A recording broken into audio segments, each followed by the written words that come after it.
اے اللہ محتاجی سے بچانا، اے اللہ محتاجی سے بچانا، اے اللہ کئیوں کے گھروں میں بیمار ہیں، ہمارے کئی جاننے والے ہاسپٹلوں میں پڑے ہیں، کئیوں کو تو ڈاکٹر نے لا علاج قرار دے دیا ہے، کئی بیمار ایسے مولا جو دوائی لینے کے لیے پیسے بھی نہیں ہیں ان کے پاس، اے شفا دینے والے، اے کرم کرنے والے، اے کریم، آج تیرے دربار میں جھولی پھیلائے حاضر ہے، اے اللہ شفا کی خیرات عطا کر دے، ہمارے مریضوں کو اچھا کر دے، ہمارے مریضوں کو اچھا کر دے، پیروں پر کھڑا کر دے، اے کریم جو قرضوں کے بوجھ تلے دب گئے ہیں،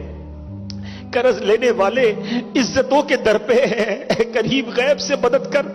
قرضوں کا بوجھ اتار دے، اے اللہ جو بے اولاد ہیں اب آپ کا ہاتھ پکڑ کے جنت میں لے جانے والی اولاد عطا کر دے، جو بیٹے کے تمنائی ہیں انہیں نیک صالح بیٹا عطا کر دے، اے اللہ جن کو بچے دے دیے ہیں ان کے بچوں کو ماں باپ کی آنکھوں کا نور بنا دے۔